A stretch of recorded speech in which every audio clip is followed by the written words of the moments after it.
Assalamualaikum warahmatullahi wabarakatuh.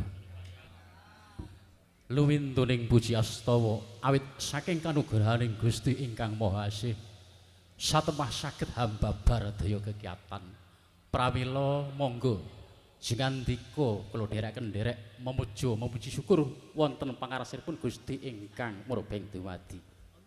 Nuwun amit pasang kaliman tabik ila-ila dina sinabetna ing ila duni tribihna ing tolak sarik dumawing tawang towang. Mugi kalimatna siku dendaning Gusti rahayu-rahayu kang syamya piranggih widodo kalis nirbaya nir ing sambekala. Kala nuwun sakmenika kula badhe hangikraraken kajatipun ingkang hamengku gati anggih menika Bapak Manto sak keluarga. Nalika dhuk ing uni lare utawi putra menika nonton wayang dijak mulih mboten purun mantuk. Lajeng gadah panguneng-unek panggraita bilih bocah kala wau samangke badhe dipun tanggapaken waringgit wasucal. Pramila sak menika sampun dipun tanggapaken ringgit wasucal kawastanan nandar atawin pangudarasa pangucap saha sedaya pangrasanipun Bapak Sumanto menika nyuwun paseksen panjenengan sedaya sampun lu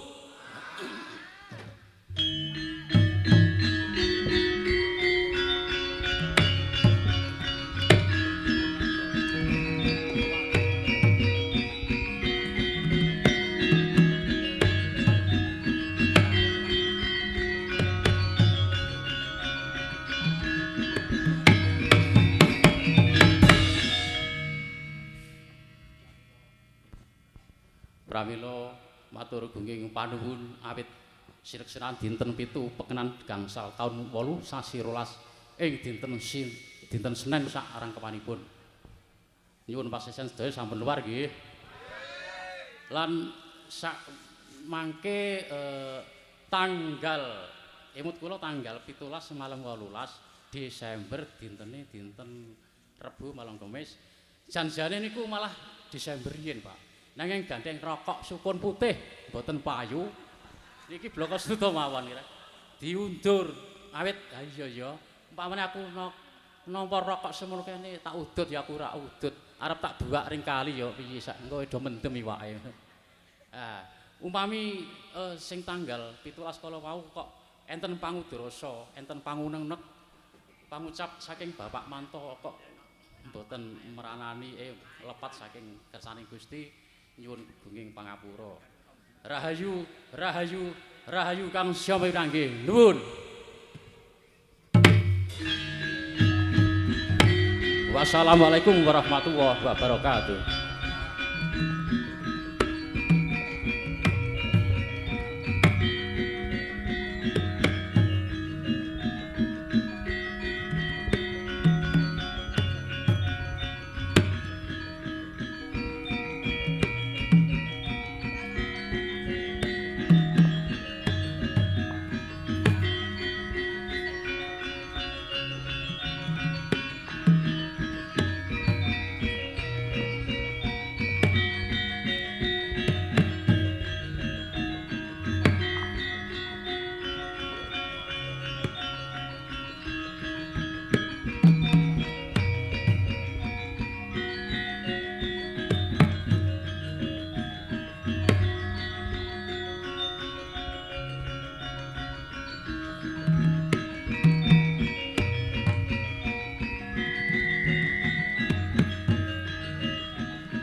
Harasa hamadani jagat duk mungup banding sak pucuk ing wukir merebak bang sumirat kena suruting surya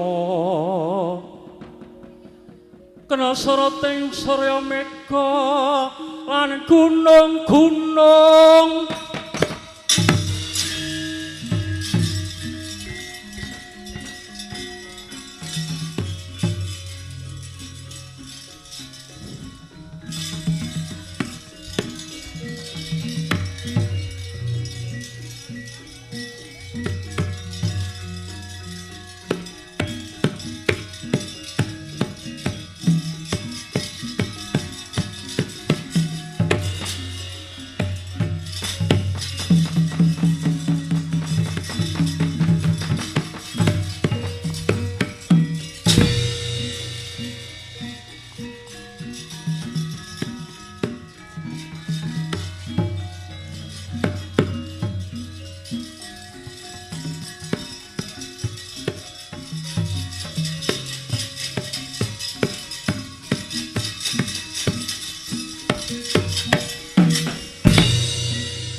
Waduh bocim setan maju maju maju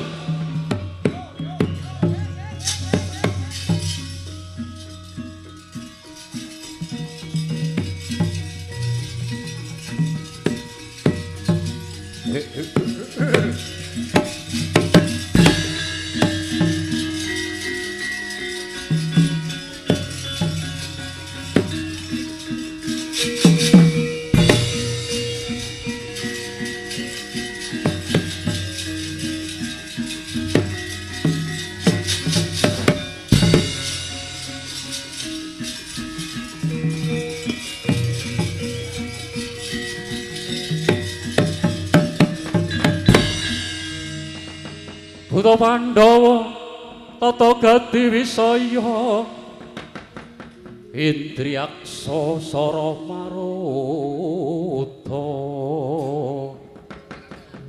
bawana bana maragana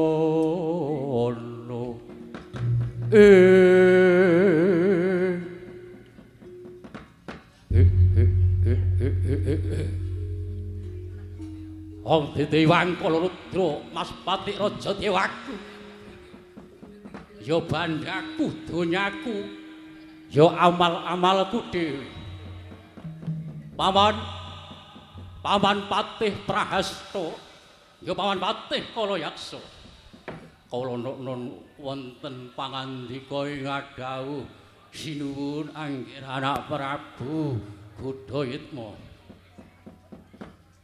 Paman atus ronda awis sedang tak ragetake paman. Ing dina iki nadyanto panjenengan ingsun lawan paman wis ngalih alam. Wis ngalih ana ing alam kasukman paman. Inggih Rana Prabu awit nalika semana grubuk ngalengku diraja Palawadya Bala raseksa menika kaprajondang saking Prabu Bala Rama Wijaya. Ya paman, nanging tias ingsun garing atiku durung lega. Yen durung bisa males lara wirang, males lara centang pati paman. Inggih, kados pundi kersa paduka. Ngene paman. Paman kelawan panjenengan ingsun iki ngalih ora ing alam yaiku alam kasukman, alam bekasaan paman.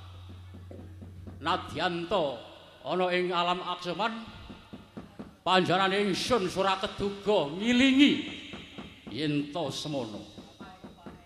Ora mung nalika brubuh ngalengka diraja, nanging panjenengan ingsun mun tansah gawang-gawang kelawan Yayi Warasinta. Wong ayu blengah-blengah ayune kok kaya sinden. Ndaipun makane kenyek kok kaya ngene iku ya. Kowe kacapa duka kados pundi? Nggih anak Prabu Udayatma. Ngene paman. Aja ngedi kangenglan. Ketokno Pradyabala jim setan pribrahyangan wewe gombel lilu Banaspati nglenglek balung atangklang. Sebab apa? Panjenengan ingsun cinipta dene Sang Jagatnata dadi panggodane pangrencana. Kados mekaten mbok sampun to nggih anak Prabu. Kula emutaken sampun paduka menika sampun manggih ing alam Kaksukman. Ngene paman. Nadyanto panjenengan ingsun ing alam Kasukman. Nanging yen nyah mono nyah mene awit jaman sawana panjenengan ingsun diperjaya kelawan Prabu Rama mungguhe negara Alengka diyak-yak para bala kethek bala rewanda kang murang tata kae paman. Sesibahanku yaiku paman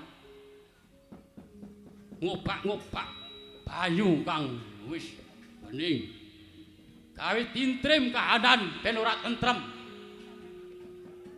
klempengake ora bakal klempake nanging ben klempengake barang sang wis jejeg doyongake tak doyongake paman barang sing wis jejeg tak doyongake sing lempeng bakal tak bengkongake kersa paduka kados pundi nggih Anak Prabu aja wedi kangelan budal dina iki raketang njala lintang sambung obor ketikna Pradyabala bajul barat paman. Banyu mekaten nuwun pandika paduka sinuwun.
Aku buta nanging bengi iki ora jengkulitan. Aku lali. Iki mau diwekas karo Nak Mas Muhammad Ilham Maula. Yaiku kon nderekno melu pake. Mula Pradyabala jim setan priprahyangan wewe gombel lili Banaspati ngleng-leng balungan tangklak. Derekno aku elupake lawan sesanti aja digondeli ora kedang mung tiru-tiru ngono. Iki wae sapa aja digondeli. Yo.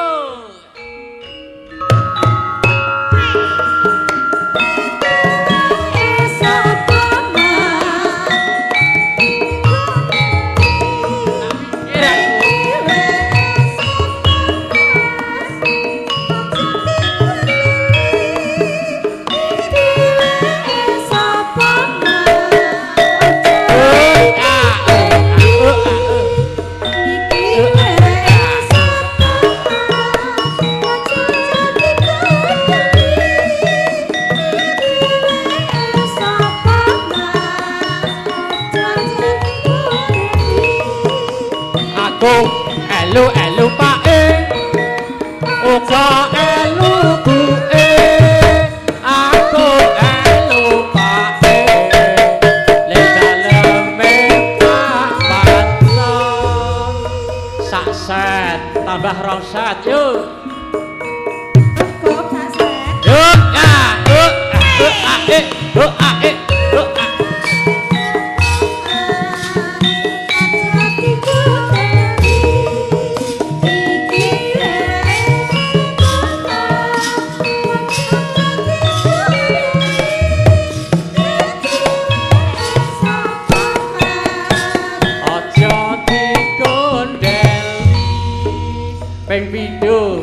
bocah.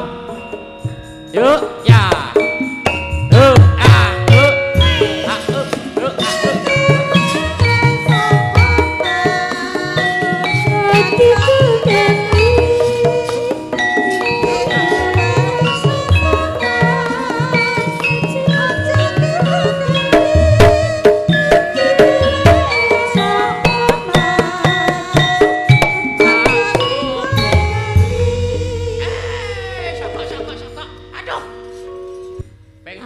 Papat. Aku ra gondeli lho. Aja digondeli ya. Ora wani. Yuk, ya, ah. Oh, ah.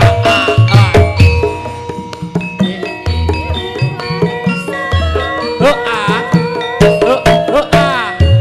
Oh, ah.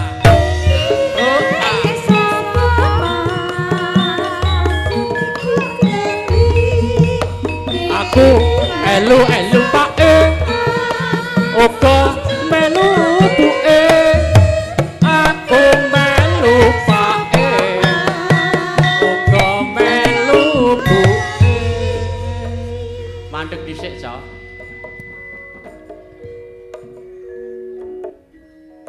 mandeg dhisik ngaso Assalamualaikum warahmatullahi wabarakatuh. Dene luar ujar pangudara sampun kaucap kala wau anggenipun Mas Muhammad inggih menika Muhammad Ilham Maula singene rada angel. Nyuwun elupake nalika semana pun dijak niku diaturi dening Kang Rama. Ayo nang bisa tak tanggapake dhewe wis luar ya, luar. Elupake wis luar. Seneksenan dinten 7 pekenan gangsal taun 8 sasi 12 ing dinten Senin menika sampun luar.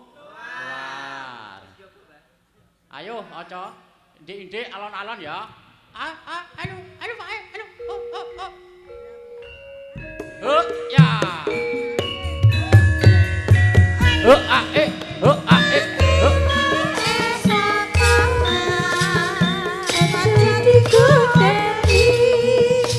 Aku elu pake uga elu buke aku elu pake uga elu sepisan meneh ya nak Tanduk ta yo. aja kondeli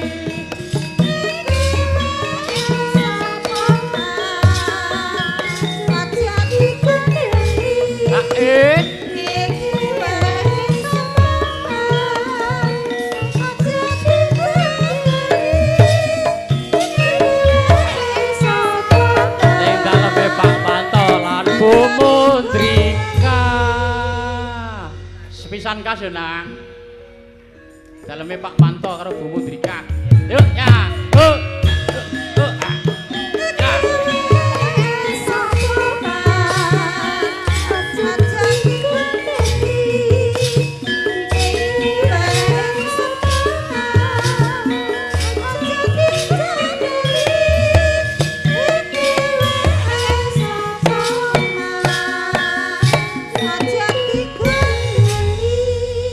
ping nduk mau Ping 8. Ping 8. Pisan kurang loro ya. sik. Ping loro. Ije tanduk meneh. Ya ora apa-apa. Jaluk ping pindho meneh. Ping pindho. Kak Icoy. Pinuk wae, aluk kendang. Inuk ta? Yuk, ah.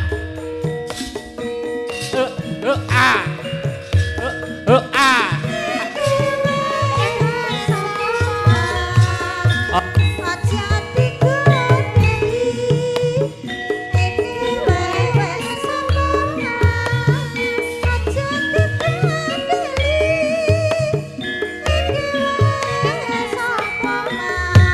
Aja dikondeli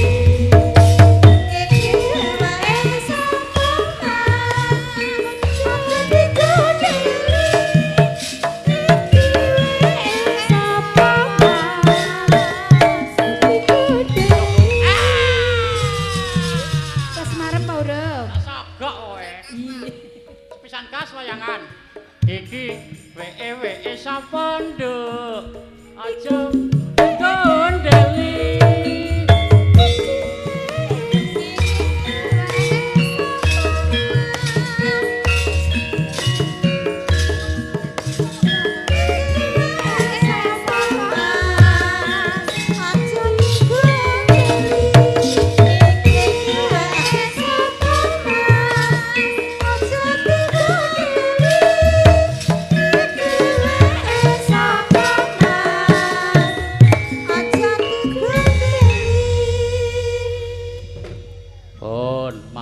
matur nuwun Le. Wis muga-muga dadi bocah sing saleh.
iku saknyatane gonjang seret winangun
tunggal kandhane siji panggonane klise carita rikate wong kang unggel ing kawihaning nggih punika ingkang sinebat nagara Ngastina ya nagari Ngastina ya Astinapura ya nagari Gajah Hoya Gajah Kuwaya sinten kang nganggani dampar kencara Pura Ngastina menang den ucapna jejuluk Sang Maha Prabu Duryudana ya Prabu Kurupati Jaka Pitana Sang Prabu Anggandiri putra Anggandari Siwi ya Prabu Dresta Atmaja putra ingkang hamabuka hamari keluwandarane muka Kanjeng Pratala nenggih Rekena Patih Harya Sangkuni ya Patih Harya Suman Risang Trikantal Pati Satya saking Plasa Jenar sinambet swanipun pandhita saking Sukalima ingkang peparab begawan Kang Hyang Durna ya Sang Resi Kumbayana Brahmana saking Natasangin pinet pinisuwing Ngastina mujangganing ring praja amadharani sagunging janggan Wawasistata Sukalima sinambet swanipun Kang Rai saking Tirta Tinalang ingkang peparab ya ingkang kekasih Raden Harya Kartawarma manggara kang sami sibo sami tidhem hawari kelu muka lir Kanjeng Pratala sedaya hawantu-antu sabda pangandikaning Sang Nata Prabu Duryudana mangkono wedharing tiap sabda pangandikaning Sang Nata Prabu Duryudana lamun dereng kawi sing lisan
Sredinon ing pasir wakan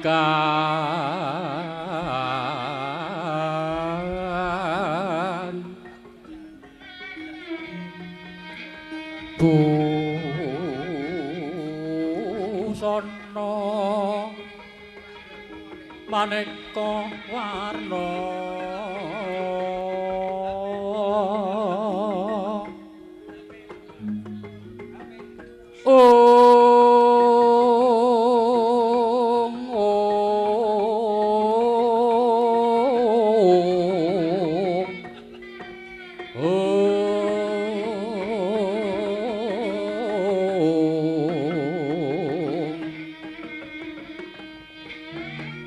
sebak puspiteng udyana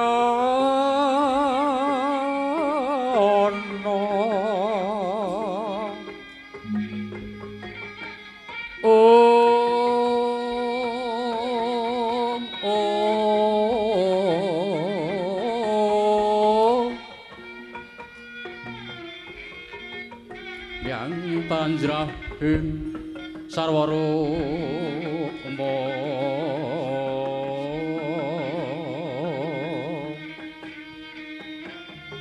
renggeng manik nawa retna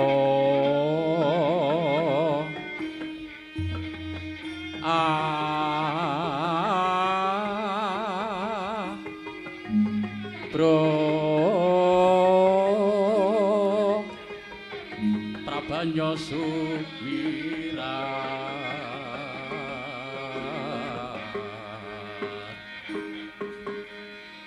kenyaring tejo liliweran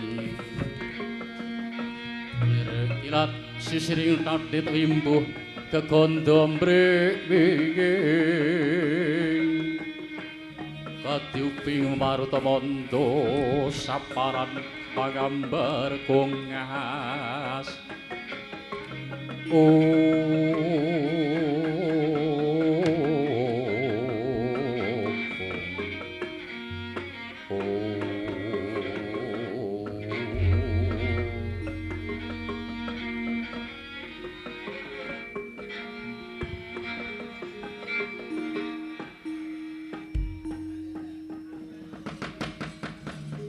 ratune ratu utama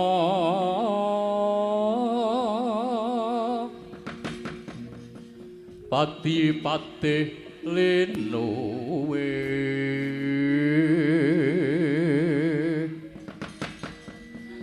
pranayaka Tyasraharja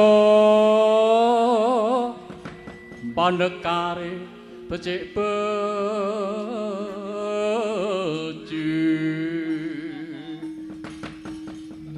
parantene pantati paliasing kala bendu malah saya handadra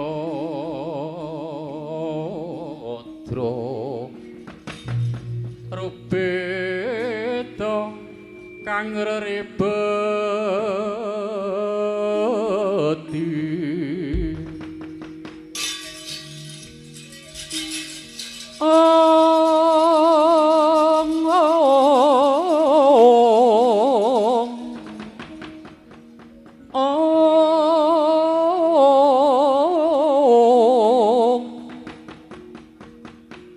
beda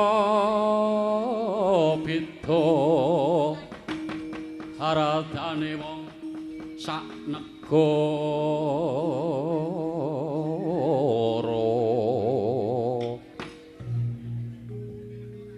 yo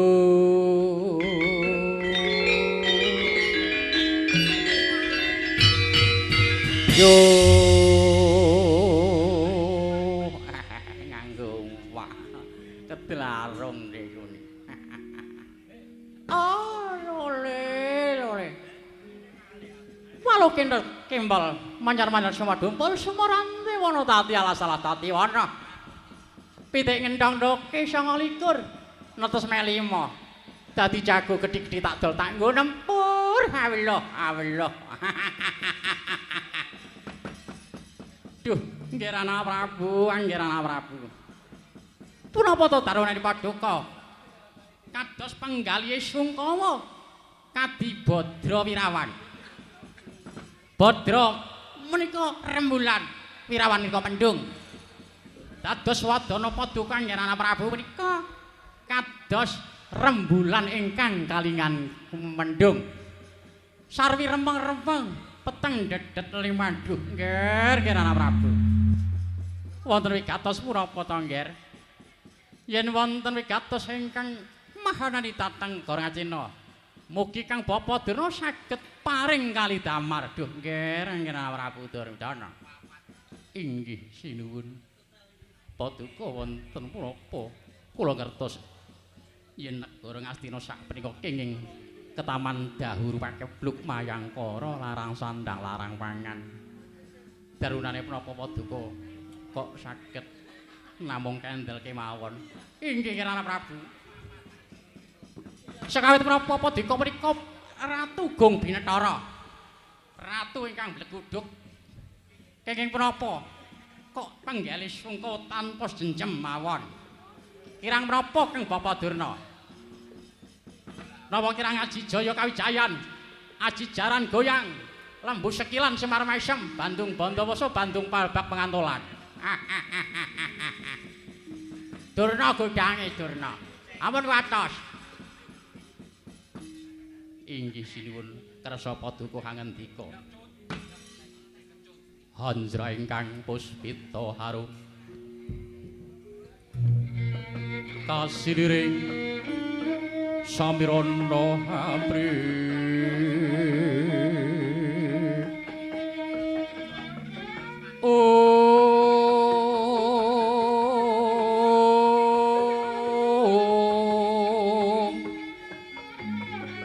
Sekar gadung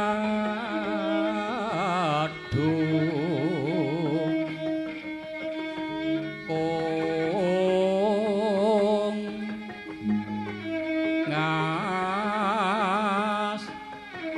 gandanyo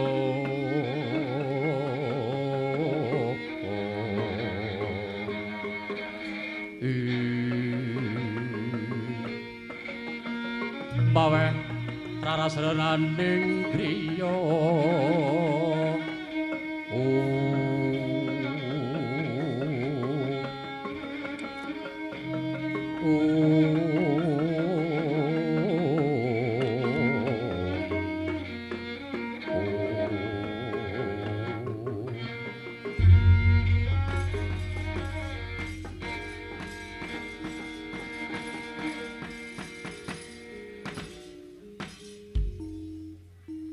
Yuang Sukma Adilinwi Jagat Dewa Bathara Jagat Emes Tungkara ya Jagat Pramudita Bapa Kawandurna kula nggih mangerteni apa yen bapa sampun mangertos bilih ing negara Ngastina nembe menika ketaman dahuru pakebluk mayangkara larang sandang larang pangan prawedarunane bapa pujangganing praja Ngastina mesti sampun ngertos ingkang kawontenan kados mekaten. Inggih nggih.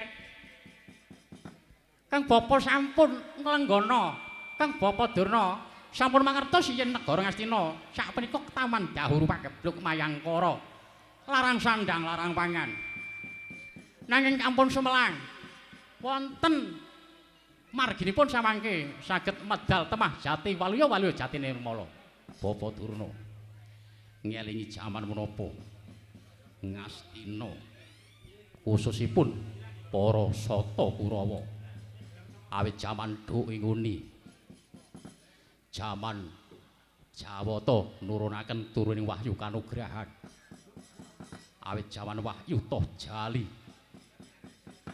Wahyu Sri Mahkutarama Wahyu Cakraningrat lan sak panunggalanipun nanging Kurawa boten saged nampi wahyu menika temah-temah lamun to nampi para kadang kula kadang Pandhawa mandhapipun peranak-peranake Pandhawa. Oh, lole. Lek kudu semanyar-manyar. Tergandeng momote tebu. Nek ra tak jereng ora iso mlebu. Sarung menika. Sarung. Sampun kuatis nggih. Sampun cemelang. Saking sanggar pamelangan kang bapa sampun angsal wangsit. Wangsitipun Prabu. Saking liyap-liyaping aluyup saking sanggar pamelangan kang bapa lamat-lamat pikantuk saspitaning Jawata. Purapa saspitanipun. Awit negara Ngastina saged sirep dahuru pageblug Mayangkara. Larang sandang larapan mangke saged temah jati waluya jati nirmala. Nanging yen saged mboyong dhateng Kyai Nayantaka Semar Badranaya.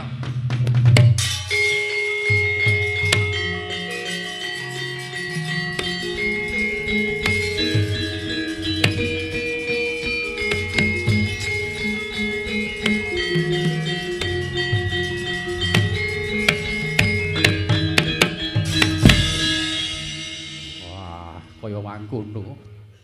Murapa ya leres pangandika paduka mriku apa. Nuwun sewu sinuwun. Ngapuntene. Semar menika kedibal 29 ancik-ancik ngising bebasan linggih dingklik aklik mangane wae mek sethithik. Bebasan mangan wae ora tau iwak pitik. Mangane wong titik-titik tipake tutulaning pitik. Oh, lele walah kentas kempol. Manyar-manyar. Joni, piye wakne gondel? Aja mbok kapan Semar Badranaya. Ngelingono Joni. Semar iku sapa? Semar iku ya Sang Hyang Ismaya. Hyang Wismaya anake sapa? Sang Hyang Ismaya anake Sang Hyang Pada. Sang Hyang Tunggal. Sang Hyang Tunggal anake sapa? Sang Hyang Tunggal anake Sang Hyang Wenang. Sang Hyang Wenang anake sapa? Sang Hyang Wenang ane Sang Hyang Pada winenang. Lah. Wis mandheg semono wae iki. Iku nuduhake yen Semar iku dudu manungsa dudu batur kang biasa. Semar iku panemane dewa. Oh, kaya ngono-ngono sisune. Piye banjur kepiye wakne gondel? Ngaten sinuwun, nggih Anak Prabu. Kados pundi Bapak Mlahan? Kula saged hamboyong dumateng Kakang Semar Badranaya nanging kula saged sairing sarimbit kalian Anak Prabu Basukarna. Oh, inggih. Kakang Narpati dereng sowan. Kesupen Kartaparma wonten dawuh timbalon Kakang Narpati Basusine. Inggih kestakaken dawuh sinuwun.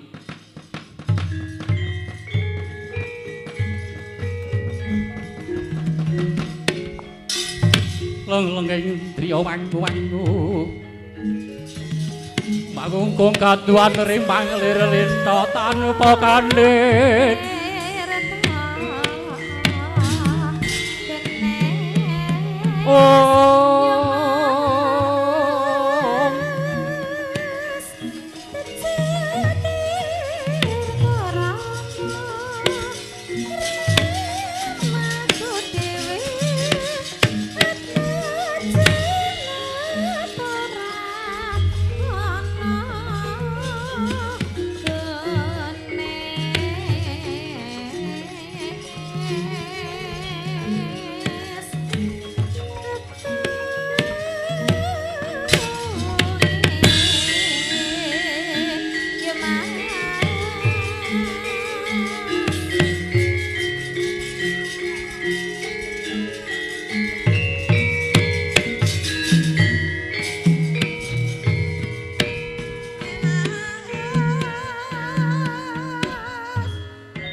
Iwang Sukma adine luwe. Ya jagat Dewa Bathara, jagat Prawudita. Duh, Yai Prabu. Baya wonten ing Gatos Paduka. Menapa dene Paduka bali dhateng Rakanta wonten Ngawangga? Kakang Narwati Basusena. Kula wonten dawuh. Mila Paduka kala Pandha Imarsa wonten ing Praja Ngastina. Sebabipun Praja Ngastina saprika nempi ketahuan bakebluk dahuru mayangka. Pramila Paduka kula aturi nderek ngomyongi anggenipun Bapa Kawan tumarap mboyong dhateng Kyai Semar Badranaya. Oh, kados mekaten. Inggih, Nger. Paduka kula aturi nderekaken kula wonten ing Klampih Sireng samangke umpami wonten bebaya. Nggih, paring kaslematan dhateng kula, Nger. Oh, kados mekaten to, Bapa. Inggih. Kok kadirandat wonten menapa to, Kakang Narwati? Kawula nuwun, amit kula nuwun nggih, Yai Prabu. Kula ing Kadipaten Ngawangga, kula nembe bagi-bagi sembako. Kula nembe bagi-bagi beras. Merga wonten ing Ngawangga, wah, padha paceklik nampi bansos. Wah, kados paten. Dados pemimpin ingkang murah, ingkang sandang murah pangan. Inggih. Kakang Narwati, kula wonten dawuh. Sak Paduka rawuh Paduka. Ombya ngono tindake. Bapa Kawan Durna tumarap wonten ing Klampih Ireng. Sak menika, Yai Prabu. Mula kula aturi nderekaken Bapa. Inggih, kula nuwun inggih. Terang taosa dawuh Paduka.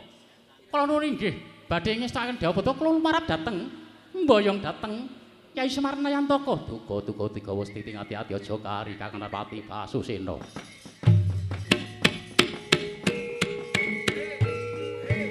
Sigra kala kang tuwingal prancampa samya gedale.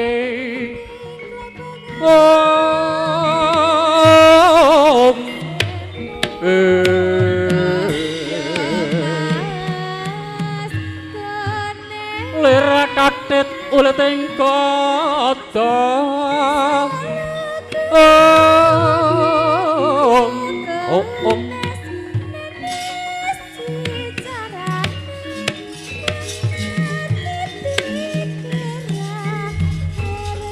Nyuwun pamit Yai Prabu. Inggih, monggo Kakang Narwati. Kula nggih nyuwun pamit nggih Kakang Prabu. Inggih Bapa Durna nderekaken tindak lampah Paduka.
Kawula wonten dawuh nggih Prabu. Sabiparing Bapa Kawan Durna lawan Kakang Narwati Ngawangga sampun cekap budal napa Radyabala kang padha angkantung sebo ingsun arsa kundur ngadaton. Kunduring Sang Nata ngedaton lawan ingsun saking Pandura. Padang bulan kegen jaran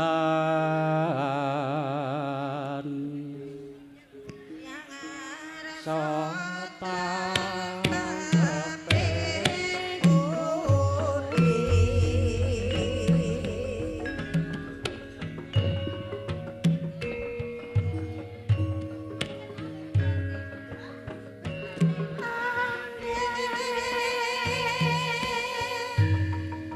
nalikane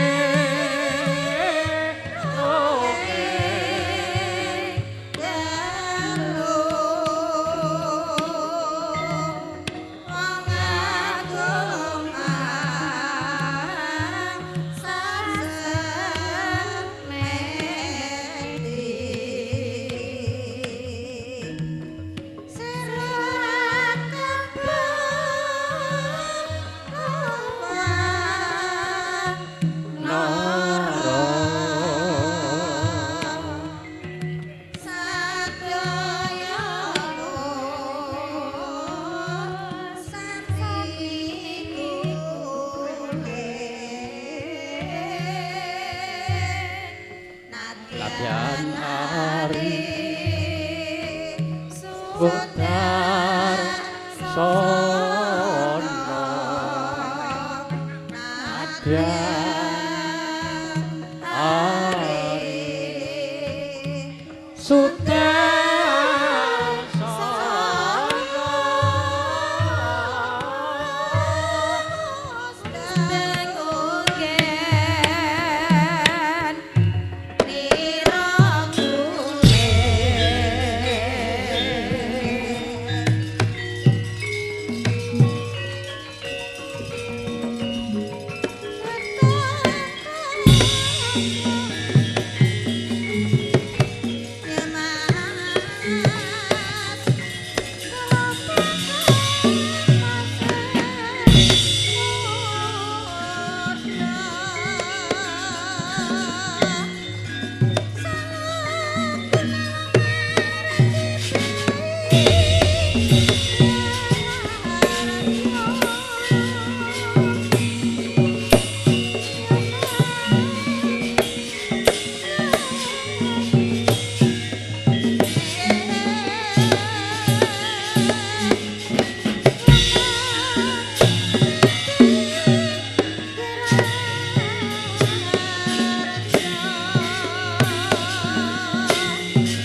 Mandeg dhisik kok. Wong wedok kasare kok kaya ngono ya nduk, nduk. Juminah.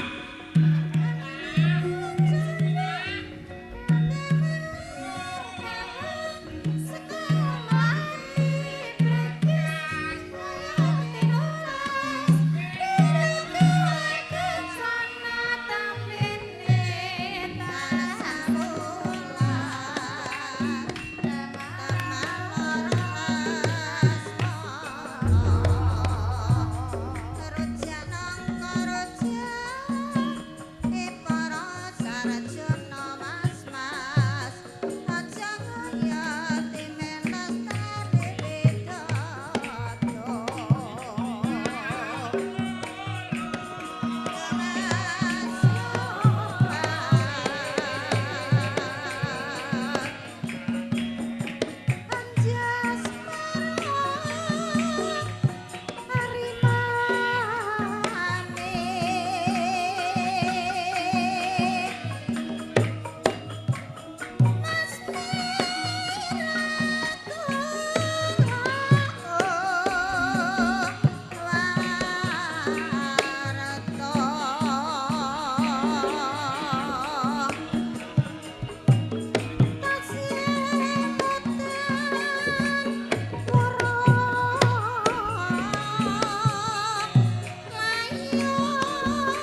setianing kelakon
anak kunduk wong ayu Juminah.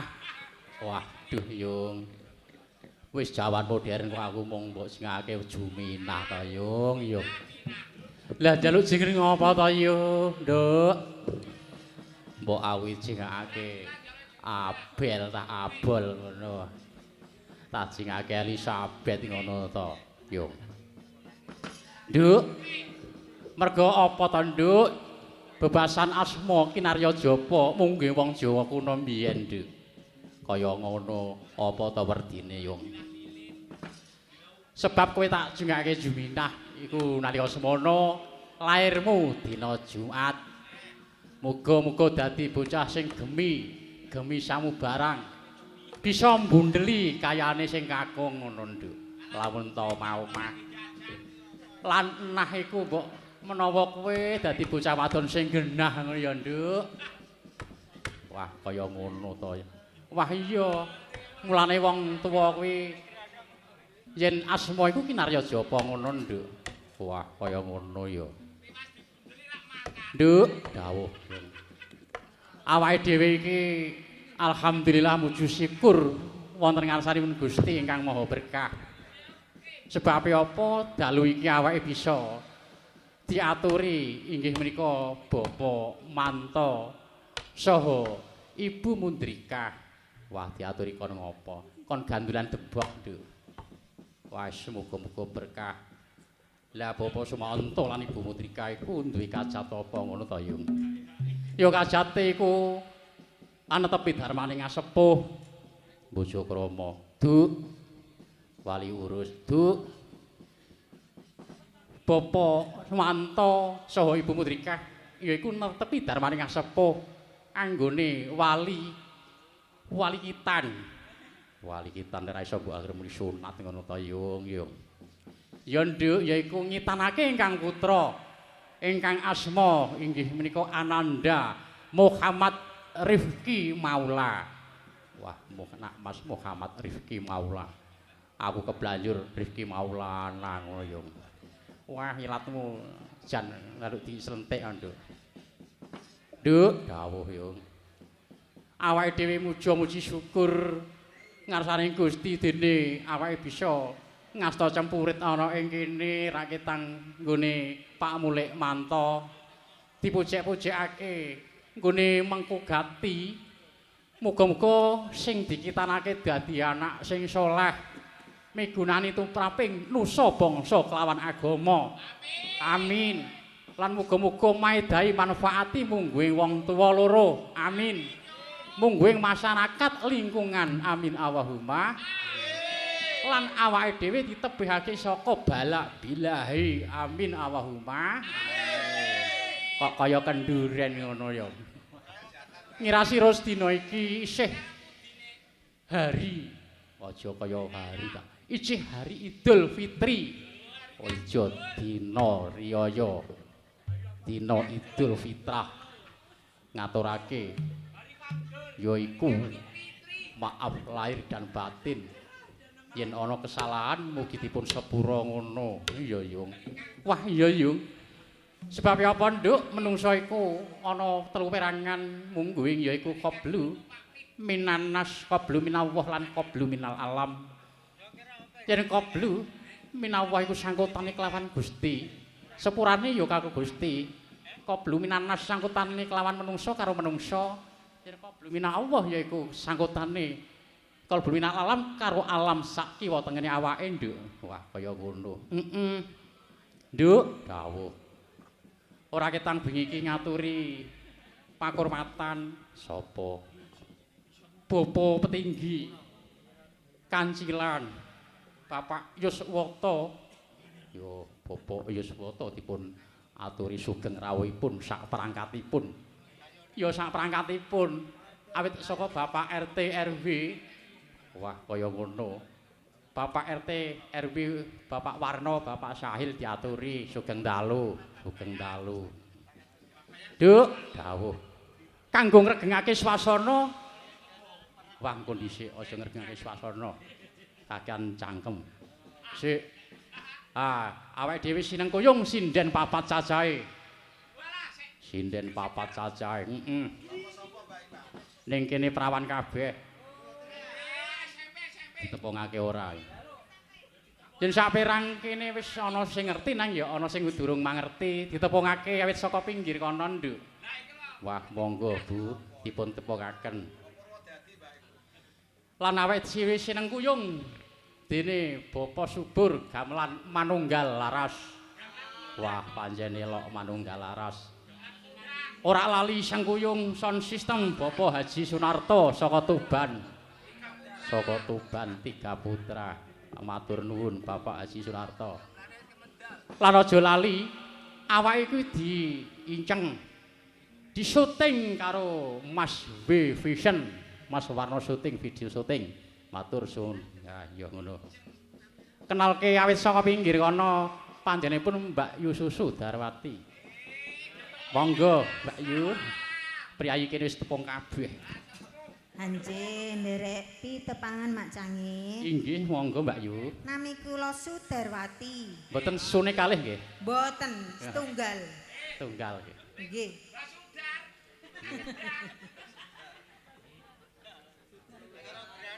Sampun. Mbak Ibu Sudarwati matur suwun nggih pun tepang sedaya matur suwun nggih. Nggih. Nah, candhakipun ayo Nduk tepungake yen menawa ana sing durung mangerti. Wilujeng dalu licang. Licang ki piye, Nduk?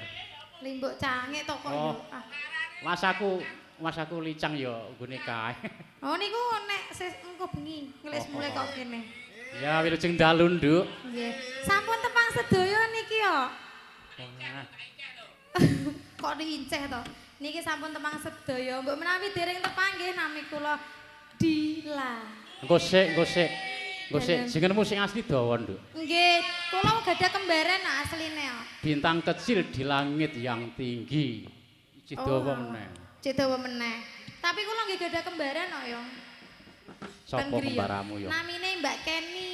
Oh, Mbak Dila karo Kenny. Nggih, niku mboten nderek piyambake. Pacarmu. Niku pacari Yai Grandong. Sing Mbak Yune kula niku lho. Mas Kenny. Mbak Kenny. Biasane nek teko ki bengi. Nggih, nek teko ancen bengi nggih Mas Grandong. Dila pacare Mas Kenny. Apa to?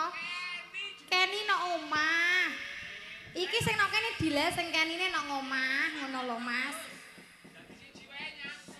Dadi siji. Lah apa? Alah, nggih matur sembah nuwun. Ya, matur nuwun, Nduk. Bajute, ayo Nduk tepungke sing rada kaya Mio. Sik kaya apa mau? Kaya Mio. Mio. Wis tau numpaki. Rasane kaya numpak dalan. Wis tau numpaki Pak Burung. Kaya numpak dalan ton kelenyer. Lah wong urung tau dadak mesti ngerti ngono.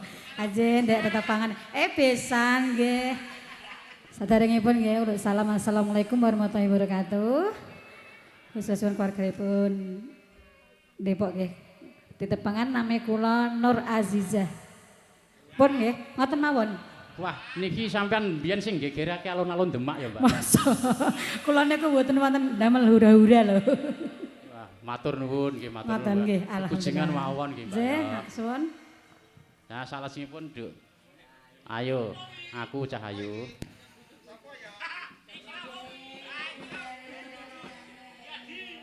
Sugeng dalu, Nduk. Syahril Maulana. Syahril Rahayu saking desa Junjutan, alhamdulillah. Si perawan, Nduk. Wah, SMP apa padahal. Wah. SMP asli. SMP ngendi, Nduk? Wis bebas pacar tau dong, Nduk? Oh, segata pacar. Ngene ya, Nduk. Aja duwe pacar dhisik lenggone sinau ing pawiatan yaiku digegulang sing temenan. Besok ben migunani tumrape wong tuwa, ben migunani tumrape negara bangsa kelawan agama ya, Nduk. Matur nuwun. Nduk anakku wong ayu dawuh yung. Wah, iki dikenalke piye? Sugeng dalu para sepuh, pini sepuh, aji sepuh ingkang tansah pepayung ing pambuti wonten Dukun Depok. Wonten pangarsipun Mbah Lukas sugeng dalu, Mbah Kasenan lan semangke kula singgoli sedaya. Bapak Sukiyat, Mbah Yati Gendong, Pak Tumijan, Pak Tumijahas, kabeh mangke tak singgoli. Nduk. Dawuh.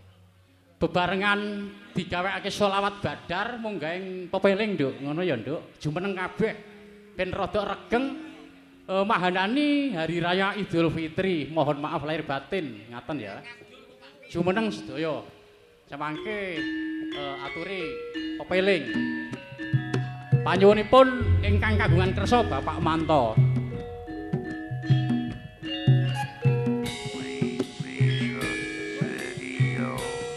Monggo jumeneng.